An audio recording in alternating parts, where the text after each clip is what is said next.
each other's lives. Yeah. Not conflict. Yeah, but if you think you're gonna find the girl of your dreams and she's gonna be perfect like 24/7, that's just unrealistic. Of course, it's unrealistic. I mean, that's not even stimulating. To fall in love, is one thing. To stay in love is a totally different thing, man.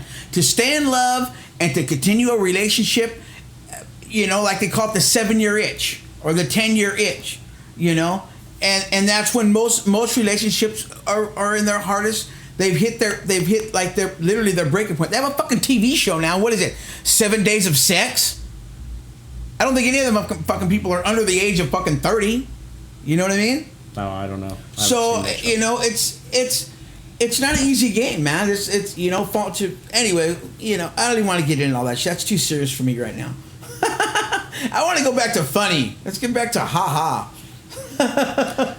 Well, back at the restaurant, we're having conversation. Oh yeah, with restaurant. We were at the restaurant. Okay. Anyhow, I bring her over to ask her a simple question. We were discussing what the conversation you just heard right now. That's the conversation we were having in IHOP when he approached. We'll say her name was Lisa. So I'm talking to Lisa. I asked her a question. When you're in a relationship with one person and that doesn't work out, you get involved with someone else, do you establish a new personality? Does it vary depending on the relationship you're in, the personality that you have? Because in my opinion, you have an independent personality when you're not around your partner. Right. I think and then you have, let me finish. Okay. Then you have a relationship personality. Right.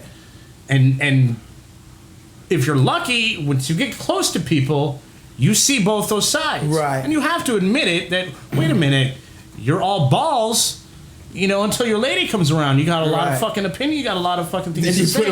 Then you put your balls on the shelf. Right. You hang up your nutsack when you fucking come home. Well, okay, let me say this first. George Costanza said it best in Seinfeld when he says, there's relationship George and then there's the friend George. And when these two worlds collide, nothing but chaos can happen. And that's very well true. Because there's a certain line of respect that you have to carry when you're with your woman. Well, absolutely. And with your friends. When you're around your friends and everything, there's a certain, and it's very, very rare to have a girl where you can talk the same way you do with her as you do with your friends. And as sexist as that sounds, it's true. It's very true. You don't talk the same way in front of your friends as you do with your girl. Well, back to the point I was trying to make about a female being consumed by your life herself, right? And she's choosing the relationship to define who she is, right? That was one of my big problems with one of my relationships, right? When she and I got together, she was having trouble living at home with her parents were having problems. She was trying to transition between both of those living situations. She was acting out, being really rebellious. I met her because she went into the tattoo parlor next door to get her breast pierced. She came into my head shop, where I was working. Oh, Captain Ed's. Right. Okay. She didn't have a job, and I believe she was just starting school. So I saw somebody that I was attracted to. We ended up getting together. And through the course of our relationship, everything turned around for her. I happened to have a car at the time. I showed her how to drive. She got her license. We moved in together. She started going to school. She started off from a salesperson, entry level, at a clothing store, and she moved into the same company that I worked for. Right. She moved up the ladder, past me, way up. Became management. And I watched her establish herself in the real world. When she hadn't no experience, in the real world, she all of a sudden was controlling it, running with it, and doing great. Except I was putting so much into the relationship, I was neglecting to take my life seriously and move somewhere forward with it. So the roles were reversed. You were consumed by her. Absolutely. Okay. And it backfired. You know, even though I was celebrating her success, she was becoming so successful that it was like, who the fuck is this guy that's dragging me down? Right. At least that's the stigma I was carrying and putting on myself. Right. She didn't know how to communicate. She could never tell me, you know, where her mindset was, and she didn't want to get onto the emotional level. Right. So, and that really frustrated the hell out of me, and it drove me crazy in the relationship and drove her away. I'm assuming. Right. I don't know. You know, it never worked out. All I know is she became so comfortable with herself that she realized that the relationship she was in, she wasn't happy, wasn't cool with it. And I had to learn that it's not me, it was the relationship. Right. We didn't work out. You know, it may have started out they were both kind of in the same similar situation, but we grew apart, and that's what happens. And it happens. It's not that I'm a fucked up person. It's that she became somebody else. Right. And the relationship wasn't working. It was about her and where she was going, and it just didn't line with where I was going. Right. You know, which was fucking nowhere. Right. Well, you know what? And I get that. You know what I mean? It's like I said, again, you know, and, you know, I hate that we're being serious about it, you know what I mean? Because I like to keep the laughs going. But it's hard to keep a relationship, man. It's a two-way street, man. And sometimes we get devoured by it, dude. Sometimes we get devoured, and then all of a sudden they're off and they're running and they're doing their own thing. And you're like, well, what the fuck did I do? What happened to me? You know. This relationship I'm in now, and I even told her I wouldn't talk about it on air because she's a very private person, and I'll keep her name out of it. But I've been with her for 8 years, and we've had our ups and downs. You know what I mean? And it's only through this last year that we've really gotten to know each other, and really gotten to see the real side of who we are. And sometimes I do feel like I'm consuming her. You know what I mean? Like everything that I'm doing. I do it for her. You know what I mean? I do it for her and for my family, for the kids and everything like that.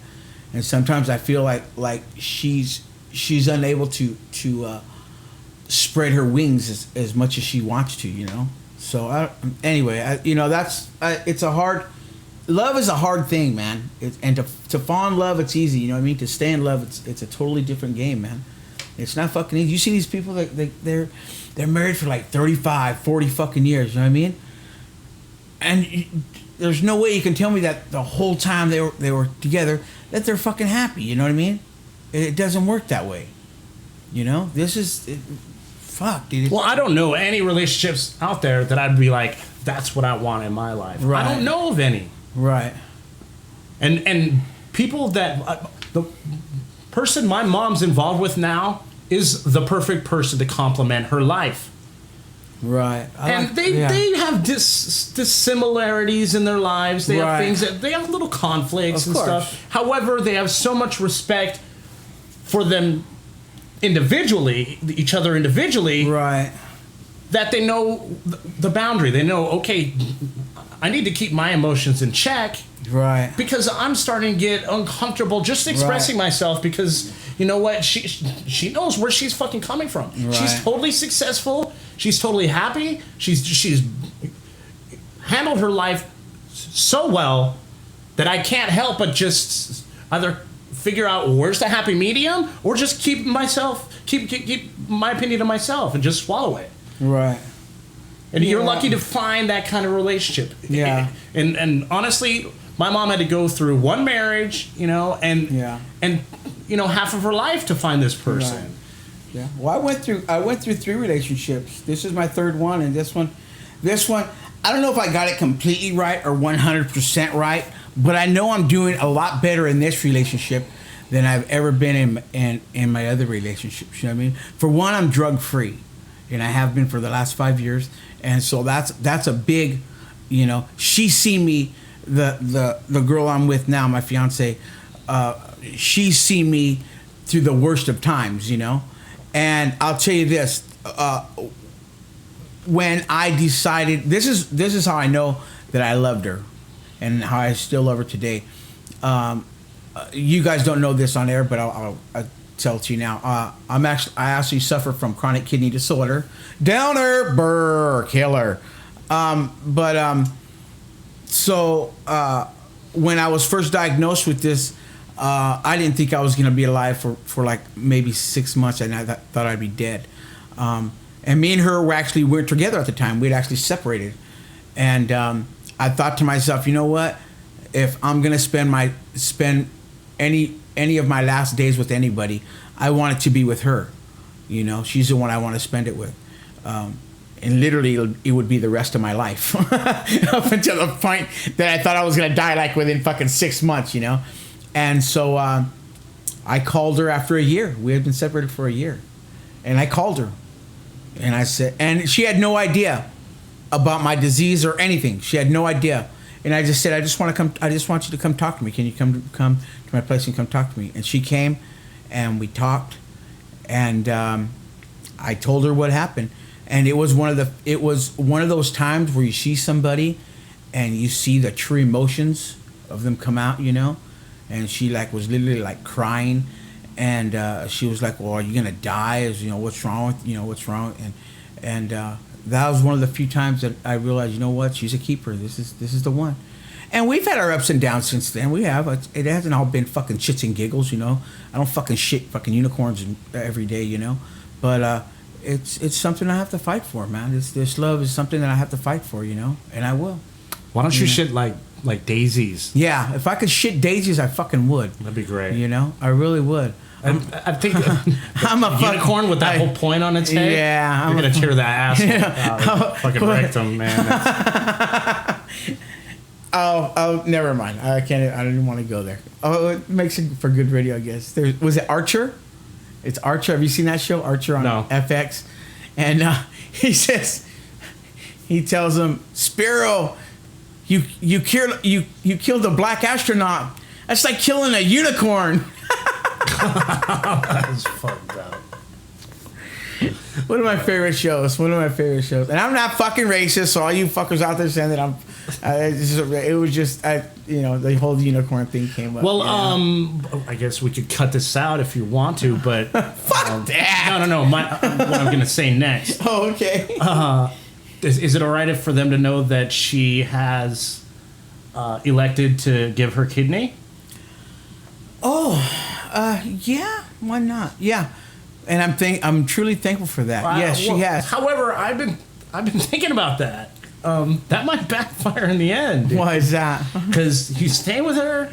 You know what happened to George Lopez, right? What's that? Well, George Lopez, he's separated. He's separated from his girl, right? But he went through the same thing. The kidney thing. She donated a body part. However, he fucked her over there. He's a scumbag in that situation. Right. He cheated on her. She gave him, I believe it was her kid. Right. Yeah, she did. And, very soon after that, he was caught cheating on her. I'm not saying that's the situation on your end. No. But in the same sense that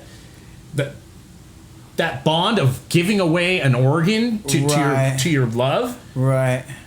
Well, there's always that extra component that you just can't expect. You can't ignore it. Right. Or you can't predict emotional outcomes in the future. Well, so she's going to win every fucking argument from now on. No matter what. You can't do shit now. No, listen. Because she's going to say, well, I gave you my fucking kidney, you bastard. No, you know what? Listen. And this is straight from the heart. I'm being honest. I love her to death, and I will always love her. She's my heart, my soul, and I hate to get all fucking Lionel Richie and shit, But that's the. And you've already admitted that she wins every conversation. That's the honest truth. And listen, when it first went down, the whole kidney thing, right? She says, "Well, why can't I give you my kidney?" And I was like, "Baby, I don't want your kidney." And she made it very, very clear to me that listen, I love you, and I care about you.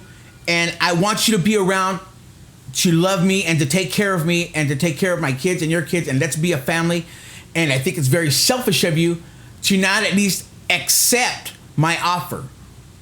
It might not even be a match, but at least give me the satisfaction of offering it to you. And so I said, okay. And so we did it. And lo and behold, she's a fucking